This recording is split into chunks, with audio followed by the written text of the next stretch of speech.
มากมายหลายหลากล้นแต่ถ้าย่นย่อแล้วบอกแคล้วสามอันเป็นแก่นของพุทธพิสุทธินามหากทำตามสามข้อนี้ดีทุกคนดีที่หนึ่งพรานความชั่วทั่วทุกอย่างดีที่สองสรรสร้างอบรมบ่มกุศลดีที่สามทำให้ดวงใจใสทุกคนตัวมวลชนต้องได้รับกับผลดี10 นิ้วกราบแนบใต้ไหวสาปารมีธรรมในครูบาอาจารย์พระมหาเถรานุเถระท่านเจ้าคณะพระสังฆาธิการทุกรูปทุกตนขอความสุขความสวัสดีในธรรมะแห่งองค์สมเด็จพระสัมมาสัมพุทธเจ้าจงมีแก่บรรดาสัทธาสาธุชนท่านผู้ฟังทุกท่านที่มีโอกาสเปิดเครื่องให้ฟังรายการเสียงธรรมก่อนรับตาตั้งสถานีวิทยุเพื่อการศึกษาพระพุทธศาสนาและวัฒนธรรม FM ความถี่ 104.50 เมกะเฮิรตซ์วัดฝ่ายหินตำบลสุเทพอำเภอเมืองจังหวัดเชียงใหม่รายการเสียงธรรมก่อนรับตานำเสนอโดยอัตมภาพพระมหาประสิทธมาภินันโท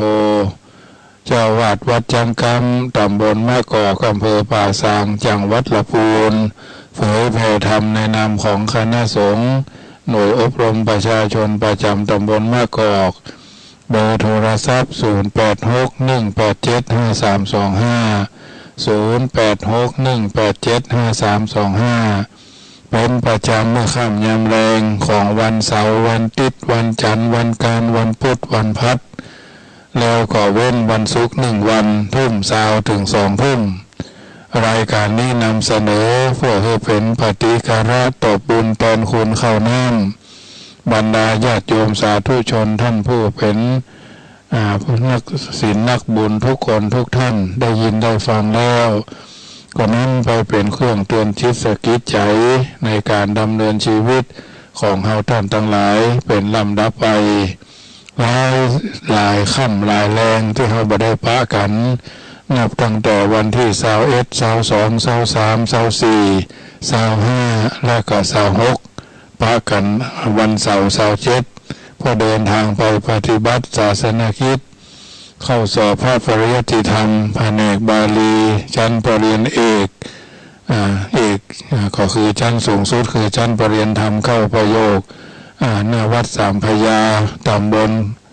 วัดสามพญาอำเภอพระนครจังหวัดกรุงเทพพระมหานคร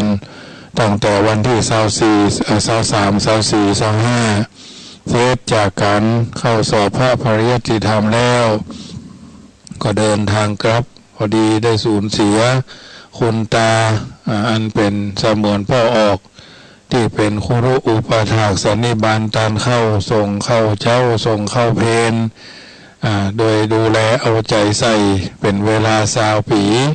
ได้ถึงแก่กรรมลงเมื่อตอนเที่ยงของวันที่24ก็ถือว่าได้ไปดีๆตามสรีระร่างสังขารของเพิ่นเนาะอายุ88 ปีก็ถือว่าได้สูญเสียบุคคลนั้นเป็นที่ฮักในครอบครัวนามว่าพ่อนาน4 วันแหล่งป่าอันนี้ก็ถือว่าการเกิดขึ้นในเบื้องต้นแปรปรวนในท่ามกลางล่มสลายพัดพากซึ่งกันและกันเป็นเรื่องปกติธรรมดาเมื่อเหตุการณ์ต่างๆเหล่านี้เกิดขึ้นเราก็ต้องทำใจยายังมียาทำใจแต่มนุษย์ปุถุชนคนธรรมดาเราก็ต้องทำใจไว้เพื่อจะได้บ่ได้หลงประมาทบ่ได้หลงมัวเมาบ่ปล่อยวันเวลาให้ผ่านไปวันคืนล่วงไปบัดนี้เราทำอะไรอยู่นะก็น้อมเอิ้นเจริญพรญาติโยมสาธุชนท่านผู้ฟังทั้งหลายเฮาท่านทั้งหลายได้สูญเสียคนอันเป็นที่ฮักแม้บ่ได้เหมือนพ่อแต่เฮาก็ถือว่าเป็นพ่อออกศรัทธาญาติโยมที่เพิ่นมีครุอุปถากสันนิบาตตานเข้ากับตัวตนเฮาท่านทั้งหลายถือว่าเฮาท่านทั้งหลายได้มีความฮักมีความเคารพมีความนับถือซึ่งบุคคลผู้ใดไผผู้หนึ่ง ก็ถือว่าเป็นเรื่องที่เราท่านทั้งหลายจำเป็นจะต้อง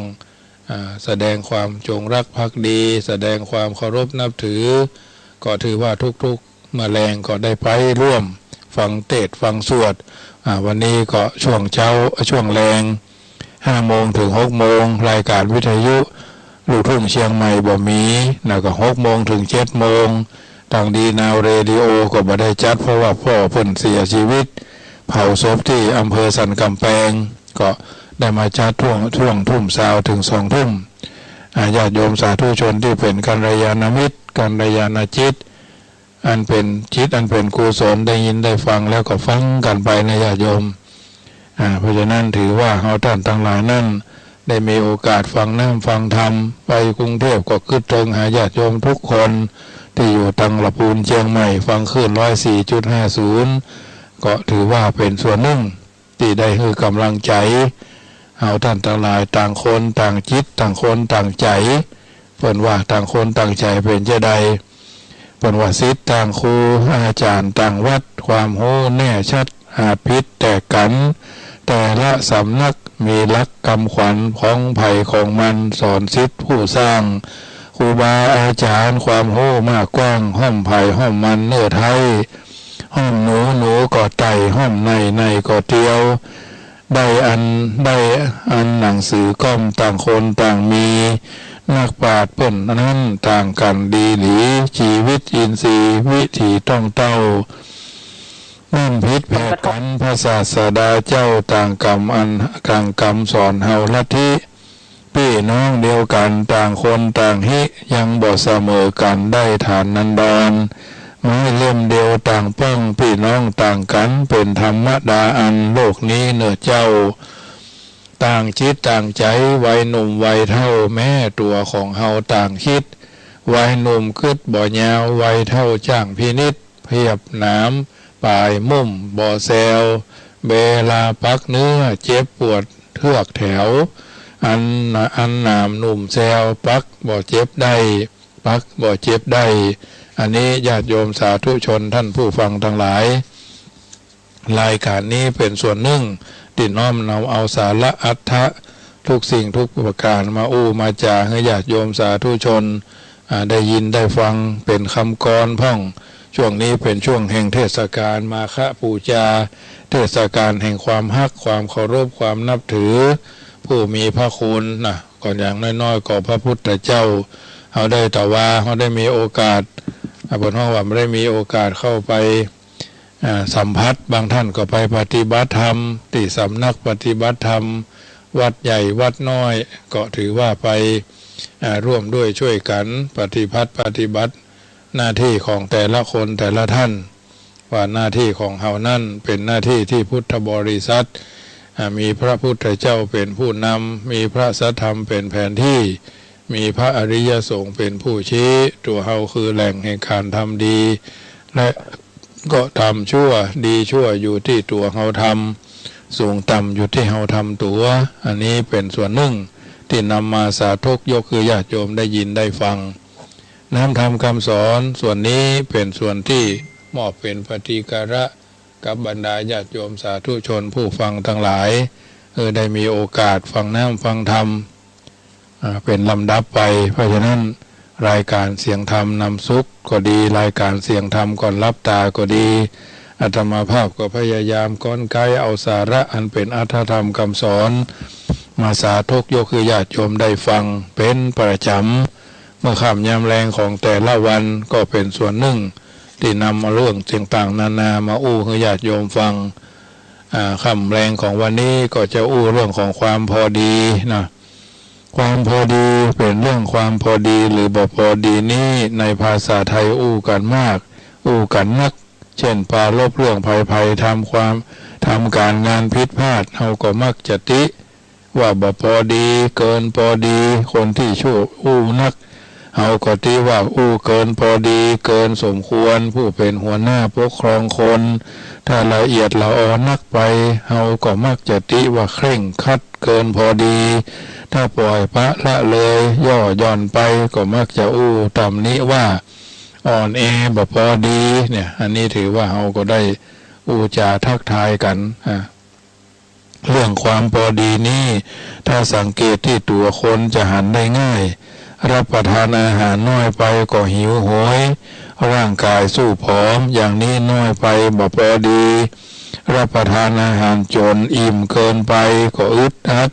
ทำให้ง่วงให้ซึมคนมีงานการแต่ทำน้อยไปการงานก็เสร็จจ้านี่บ่พอดี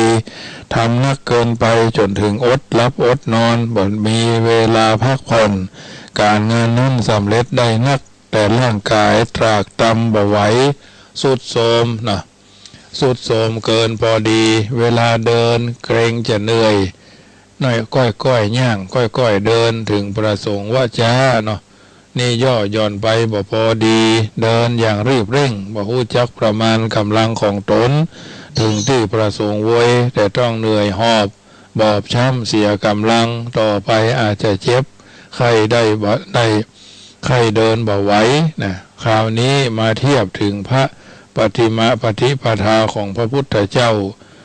แรกทรงออกผนวดไปศึกษาในสำนักอาลาระดาบทและอุทกดาบทตามลัทธิของสองดาบทนั้นแต่ก็บ่ได้สำเร็จสมประสงค์นี่แสดงว่ายังย่อหย่อนไม่พอดีจึงทรงลาอาจารย์ทั้งสองไปทรงบำเพ็ญทุกขกิริยาต้องได้รับทุกขเวทนาอย่างแสนสาหัสจนถึงทรงรถพระกยาหารจนสู้ผอมหันโครงกระดูกหันหนังกระดูกเอ็นบ่มีพละกำลังจักทรงดำเนินใกล้ก็แสดงว่ายังย่อหย่อนไม่พอดีนะจึงทรงอำลาอาจารย์ทั้งสองบ่ทรงบำเพ็ญทุกขกิริยามาทรงบำเพ็ญเพียรทางจิตเฉพาะพระองค์ก็ได้ตรัสรู้เป็นพระพุทธเจ้าในที่สุดนี่ก็แสดงว่าทรงปฏิบัติพอดีแต่ที่ว่าทรงปฏิบัติบ่พอดีเกินพอดีและพอดีนี่เฮาสันนิษฐานว่าท่านย่อหย่อนบ่พอดีครั้งต่อมาทรงบำเพ็ญทุกขกิริยาจนพระ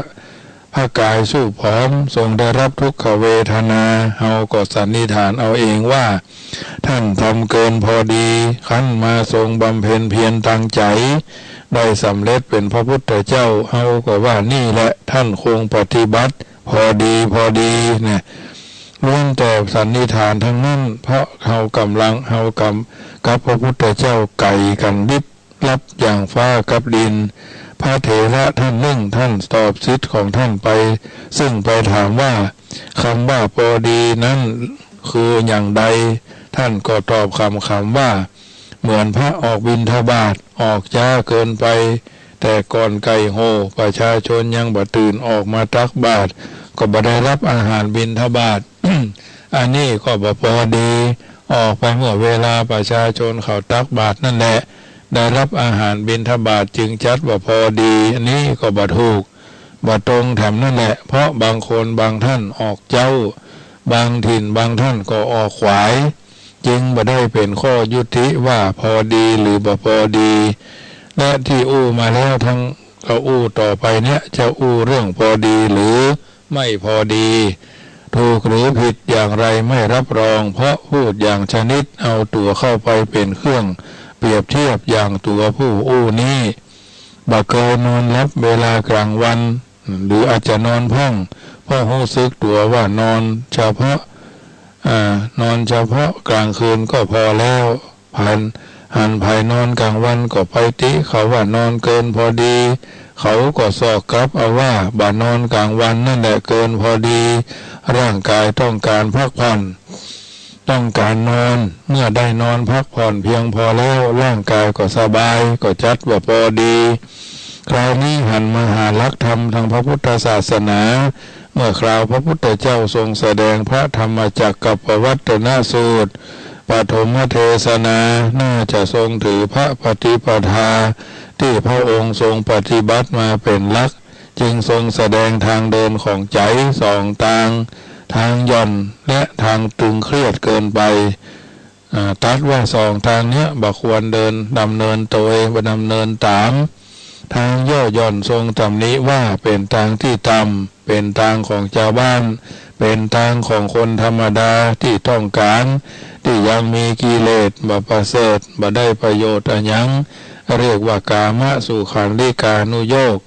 คือประกอบตนให้ย่อหย่อนตกไปในทางกามส่วนทางที่ตึงเครียดเกินไปในทางทรมานตนทำตนให้ลำบากเรียกว่าอัตตกิรมัฏฐานุโยคทรงตำหนิว่าไม่ประเสริฐไม่ได้ประโยชน์อะไรนะทรง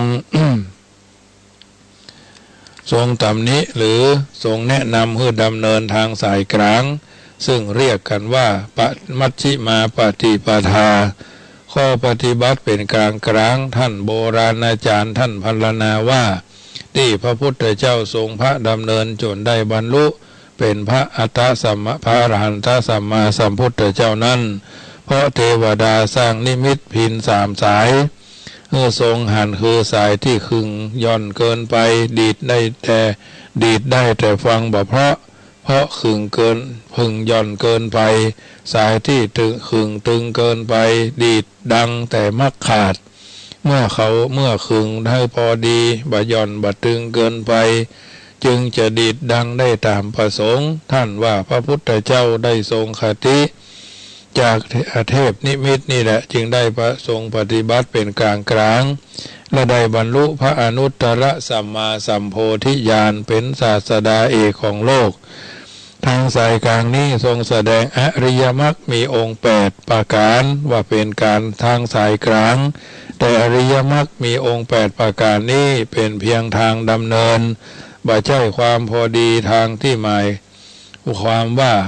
กล่าวข้างต้นถ้าจะอุปมาว่าอริยมรรคมีองค์8ประการนี้เป็นทางความพอดีหรือบ่พอดีอยู่ที่ผู้เดินไปตามทางเดินพอดีหรือบ่เดินบ่พอดีถ้าเดินพอดีก็ถึงที่ประสงค์ถ้าเดินบ่พอดีย่อหย่อนไปในทางเคร่งครัดเคร่งเครียดไปก็บ่ถึงที่ประสงค์จึงต้องเอาตัวผู้ปฏิบัติเข้าไปเทียบคือเดินตามทางประกอบด้วยความอ่อนแอย่อหย่อนเดินไปธรรมดาปฏิบัติต้องการมีกิเลสยังมีค่าศึกบ่ได้ประโยชน์อันยังที่หย่อนเกินไปบ่ถึงพอดีตึงเครียดเกินไปก่อความทุกข์แก่ตัวเองยังมีค่าศึกมีกิเลสบ่ได้ประโยชน์นี่แหละเป็นการเพิ่นพอดียกสิ่งที่ย่อหย่อนให้สูงขึ้นและลดความตึงเครียดผ่อนลงมาให้ส่วนที่ย่อหย่อนส่วนที่ตึงเครียดมาผสมผสานกันตอนนี้แหละจะพบความพอดีวิธีที่จะตัดสินว่าพอดีหรือไม่พอดีนั้นพระพุทธเจ้าตรัสไว้ในพระสูตรทรงยกอกุศลและวิตก3ประการอกุศลวิตกเกิดขึ้นแล้วอกุศลวิตกนั้นเบียดเบียนตนเองเบียดเบียนทั้งผู้อื่นกันทางปัญญาก่อความคับแค้นใจบ่เป็นไปเพื่อความสงบระงับฝ่ายกุศลวิตกเมื่อเกิดขึ้นแล้วบ่เบียดเบียนตนบ่เบียดเบียนผู้อื่นบ่กลางกั้นทางที่จะให้เกิดปัญญาบ่ทำความคับแค้นใจเป็นไปเพื่อความสงบระงับตัดสินพระสูตรนี้ก็ได้ความว่าคนที่มีใจประกอบด้วยอกุศลวิตก3ประการคือ1ตรึกนึกคิดในเรื่องกามตรึกนึกคิดในเรื่องพยาบาทปองร้ายคนอื่นตรึกนึกคิดในเรื่องเบียดเบียนผู้อื่นผู้แทนผู้เช่นที่ทำมาอย่างบ่พอดีพอหรือเกินพอดีฝ่ายผู้มีใจประกอบด้วยกุศลวิตกคือตรึกนึกคิดในทางที่จะออกจากกามคือความใคร่นึกคิดในทางที่ไม่พยาบาทปองร้ายไผตรึกนึกคิดในทางที่ไม่เบียดเบียนใครผู้เช่นนี้แหละจึงทำอย่างพอดีจึงได้ลงสันนิษฐานว่าพอดีหรือไม่พอดีอยู่ที่ใจอกุศลวิตกหรือกุศลวิตกถ้าใจมีอกุศลวิตกทำใหญ่ลงไปบ่พอดีหรือเกินพอดีถ้ามีใจมีอกุศลวิตกทำอย่างลงไปเป็นพอดีได้เรื่องความพอดีมาสมควรญาติโยมสาธุชนได้ยินได้ฟังแล้วเป็นจะได้พ้องก็โทรกันเข้ามาได้เนอะ10 นาทีสุดท้ายก่อนนำรายการจากท่านไปก่อนจะเปิดสายหน้าไมค์ให้ญาติโยมโทรกันเข้ามาก็ขอประชาสัมพันธ์เนอะ ข่าวสารงานบุญของวัดจังกำเชิญร่วมทำบุญเป็นเจ้าภาพบูรณะกุฏิสงฆ์โฮงที่อยู่อาศัยของพระเจ้าพระสงฆ์ของวัดจังกำได้ทำโอกาสเวลา 2,564 ตารางเมตรละ200น้องเอิญเจริญพรเนอะที่ผ่านมาเมื่อ 2-3 วันนี้ก็หมายมีโยมแม่สง่าจิตผู้กันลงพริกบ้านพระบาทร่วมทำบุญมา1,000 บาท5ตารางเมตรโยมพ่อเชลินโยมแม่อรุณบุญรัตน์บ้าน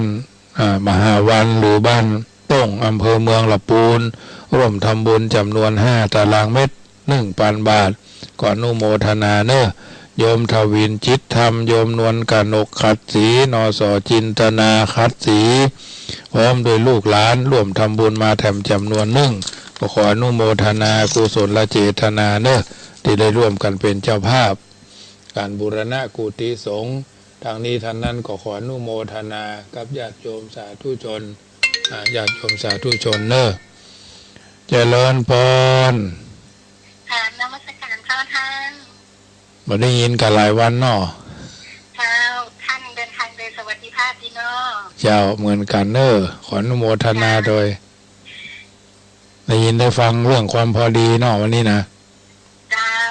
โมทนาเป็นกำลังใจให้เนอะเป็นกำลังใจให้ท่านเจริญเจ้าอนุโมทนาเจ้าอนุโมทนาสายที่หนึ่งพี่น้องร้องต้นขามเนาะโทรกันมาเป็นกำลังใจอยู่จุดไหนมงใดโทรกันเข้ามาเนอะ0861875325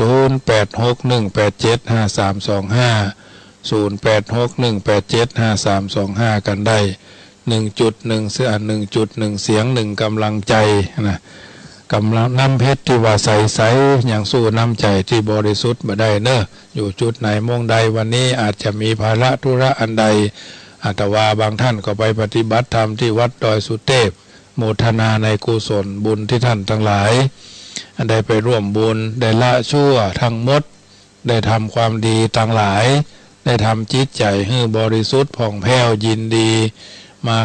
าคะบูชารู้กันว่าเพ็ญเดือน3คนไทยน้ำใจงามเพ็ญเดือน3มาชุมนุมกันจาตุรงคสันนิบาตพระอรหันต์มาประชุมกัน 1,250 องค์มาโดยบ่ได้นัดหมายมาโดยเป็นพระเจ้าที่พระพุทธเจ้าบรรพชาอุปสมบทให้และก็มาด้วยความบ่ได้นัดหมายกันไม่ว่าเขาจะไปเฝ้าพระพุทธเจ้าส่วนนี้ก็ขออนุโมทนาในกุศลจิตญาติโยมสาธุชนคนดีทั้งหลายได้กระทำบำเพ็ญให้เป็นไปก็ขออนุโมทนากับทุกคนทุกท่านเนอะได้ร่วมกันสร้างบารมีตานังเป็นการชำระความโลภสีลังเป็นการชำระความโกรธภาวนากรรมังไปในการดำเนินชีวิตของเราท่านทั้งหลายเป็นลำดับไปวันสำคัญเมินมาเราก็ได้มีโอกาสร่วมกันเจริญพรพี่น้องนันทารามสารปีเจ้าไว้สาเจ้าไม่ได้ยินหลายวันที่ข้าวโพดลำนั่นไงกินข้าวแกงพักนักละไหมกันกินกันพักหลักละพักยั้งไว้เนี่ยกับประเด็นเนี่ยกินพักกินไว้ยังแควนปลอดภัยหรอเจ้าฟังกันไปเป็นกำลังใจให้แม่เนอะเจ้าเป็นกำลังใจเหมือนกันเจ้าเจริญพรเจ้าพี่น้องนันตารามสารปีสายที่2พี่น้องบ้านต่อเมืองลังพี่น้องทางสันกำแพงพี่น้องดอยสะเก็ดพี่น้องที่อยู่โยมเมาะโยมพ่ออ้ายโยมแม่แก้วลูนที่ถวายปัจจัยบำรุงก้าน้ำก้าไฟก้ากินก้าทานโดยดีตลอดมาขออนุโมทนาโยมพี่เชียงใหม่เนาะคงจะเดินทางไปปฏิบัติธรรมกันมาแล้วเป็นส่วนใหญ่ได้หันภาพอันความสมัครสามัคคีอยู่กันอย่างพี่ดีกันอย่างน้องไปปฏิบัติธรรมตามสำนักปฏิบัติธรรมก็ดีวันพระวันศีลก็ถือว่าสิ่งต่างๆเหล่านี้พระพุทธเจ้าก็เพิ่นได้ห่อด้วยญาณวิถีจิตเพิ่นก็คงจะปราบปลื้มปิติยินดีในกุศลจิตกุศลเจตนามาคะบูชาเพ็ญเดือน3ที่ผ่านไปอันนี้ ก็เป็นกำลังใจให้ทุกคนทุกวันเราได้มีโอกาสสร้างสิ่งที่ดีมงคลเลิศแล้วที่เราได้ทำดีได้ละชั่วได้ทำกุศลเจตนาเนาะไม่ทำบาปทั้งปวงทำความดีให้ถึงพร้อมชำระจิตใจให้ผ่องใสเนาะเจริญพรแม่ครูเหรียญทองจ้าไว้ตาเจ้าฟังกันอยู่นอกความฟังมันเนาะเจ้าหลายวันเนี่ยมันเนาะงอมอยู่เจ้ามีรายการอื่นมาแทนเนาะเจ้ารายการอื่นมาแทนค่ะมีหายทางอยู่แทนเจ้าโมทนาเจริญพรไม่ทำบาปทั้งปวงไม่ทำความดีให้ถึงพร้อมทำจิตใจให้ใสๆเนาะญาติโยมอันนี้ก็เป็นมงคลเลิศแล้วครับทุกคนทุกท่านธรรมาภาพก็ได้เดินทางกลับมาเมื่อวันที่26เมื่อเจ้ามาถึงก็พาญาติโยมสวดพระพุทธมนต์เล็กน้อยแล้วก็ทำมีโอกาสเอาอยู่ด้วยกันเหมือนเวลาเมินหลายปีหลายเดือนที่ผ่านมาเปรียบเสมือนเชือกชูใจเนาะอันเชือกเหนียวเกลียวแน่นแสนจะเหนียวฟันฟั่นเป็นเกลียวเกี่ยวกันทุกอันหนารวมเป็นหนึ่งจึงมีแรงฤทธาใช้ล่ามลาม้าช้างได้อย่างใจดุจดังชนชาติไทยตั้งใจมั่นร่วมใจกันฟันฝ่าปัญหาได้ถ้าแย่งกันเก่งแย่งดีจะบรรลัยพาชาติไทยครอบครัววัดบ้านโรงเรียนละทมถวยเนี่ยถ้าอยู่กันอย่างพี่ดีกันอย่างน้องมีเมตตาต่อกันจะทำให้รู้ว่าอันอย่างคือความฮักมีกรุณาต่อกันจะทำให้รู้จักอันอย่างคือการฮือมีมุทิตาต่อกันจะทำให้รู้สึกถึงความยินดีและดีใจมีอุเบกขาทันต่อกันจะทำให้รู้ได้ว่าอันอย่างคือการปล่อยวางปลดปลงปลดปล่อยแล้วก็ปล่อยวางอันนี้เป็นนิทัศนะอุทาหรณ์เตือนจิตสกิดใจความดีเมื่อทำอย่างบริสุทธิ์ใจแล้วจุงทำต่อไปแม้ไผจะว่าต่อหน้าก็ดีลับหลังก็ดีกระแทกแดกดันกระแทกกระแหนก็แล้วแต่ก็อย่าเอามาใส่ใจเพราะคนดีย่อมบันินทาไผมีแต่ให้และก็ให้เท่านั้นคือคนดีการโอกาสจังหวะเวลาก็ถือว่าเป็นการให้กำลังใจเอาท่านทั้งหลายไปวัดแต่ละวัดไปวัดแต่ละวันก็ขอให้ไปสำรวจตรวจสอบเฮาเสมอว่าเพื่อความเป็นสิริมงคลครับตัววัดความคิดร้ายหรือว่าคิดดีในโอกาสที่เขาได้ตื่นสะดุ้งตื่นมืนตาเอาใจเข้าวัดนะวัดความคิดร้ายหรือคิดดีในแต่ละวันวัดความดีว่าเคยมีก็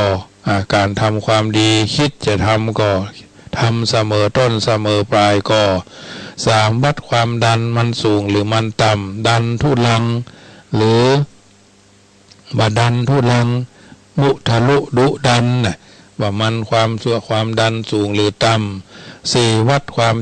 จำได้หมายมั่นจำได้หมายแม่นจำได้ถูกต้องหรือไม่ความจำเลอะเลือนหรือไม่ในแต่ละวัน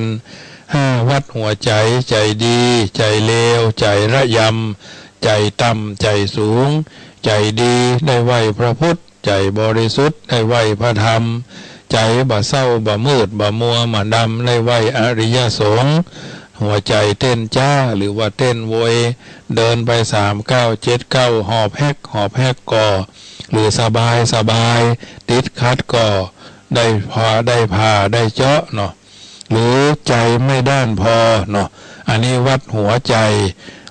วัดสายตาดีตาให้ตาบอดน้ำแจ้งนะตายาวมองการมองหนทางกว้างพอทางไกลจิตใจจะได้สบายวัยสังขารว่ามันตึงก่อนไปมันหย่อนก่อเตาะแตะเต็งตึงตรงเตงต้องตายเนาะเตาะแตะเมื่อยังน้อยเกิดมาฮัดตั้งไข่ใหม่เตาะแตะเต็งตึงใหญ่ขึ้นหน้าก้าบานพอไปทางใดก่อนแน่นเปี้ยใส่กางเกงจนพอบาดได้พอว่า หัดตาคอพอบ่ได้ใส่ต้องใส่เข็มขัดเนาะนั่งก็ลู่ซิบแตกพ่องดูกผ้าแตกพ่องเนี่ยสังขารอ้วนเกินไปนั่งเขียนพอบ่ได้ล่าตับล่านอนหงายพอหาหัวแม่เท้าของเฮากับพอบ่ปะหรือเวลาอาบน้ำเปื้องผ้าออกมองพองไปหัวไม่ตีนเฮาพ่อบ่หันเพราะมันอะไรอย่างเพราะมันอ้วนเกินไปนะ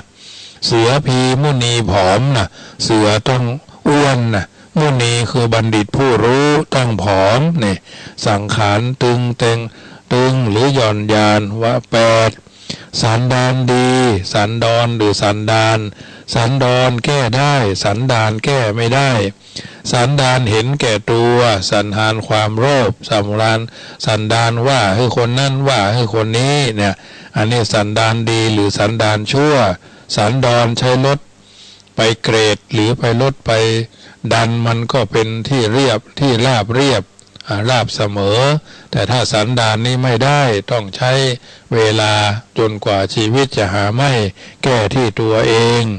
เก้าวัดใจตัวเก่าว่ามันต่ำก็ว่ามันสูงผู้ใดเข้าวัดได้ครบวัดความคิดตัวเก่าวัดความดีตัวเก่าวัดความดันตัวเก่าวัดความจำตัวเก่าวัดหัวใจตัวเก่าและวัดสายตาสังขารวัดสังขารวัดสันดานและวัดหัวใจทำแค่นี้ก็จะทำให้เราท่านทั้งหลายอยู่เย็นเป็นสุขอายุมั่นขวัญยืนจุคนจุท่านจุใหญ่น้อยใจยิงนั่นจุงจักมีรายการเสียงธรรมก่อนรับตา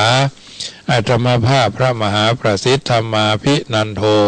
ได้สาธกยกเอาธรรมะสาระอัตถธรรมสิ่งละอันพละน้อยมอบเป็นปฏิกระกับทุกคนที่อยู่ต่างบ้านฟังแล้วก็ขอให้เป็นมงคลกับตัวกับตนทุกคนทุกท่านก่อนจะรับจะนอนในค่ำคืนนี้ขอตั้งกันรยานาจิต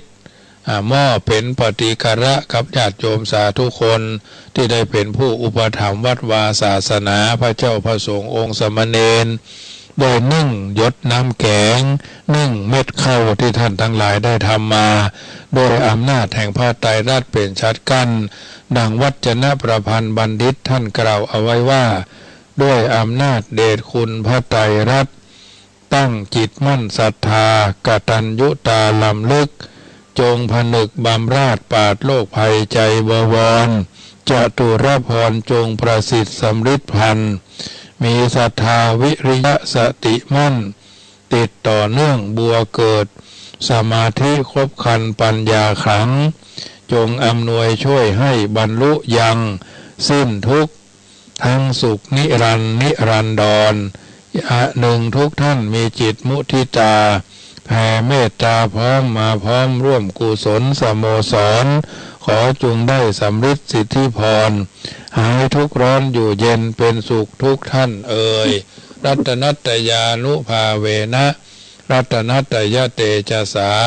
พุทโธโยแค้วคาดพระพุทธเจ้าย้ายบาทอิติปิโสภควาธัมโมโยแค้วคาดพระพุทธเจ้าย้ายบาทอิติปิโสภควาสังโฆโยแค้วคาดพระพุทธเจ้าย้ายบาทอิติปิโสภควาสัทธาโสถีพระวันตุโวใดในโลกล้วนสวัสดี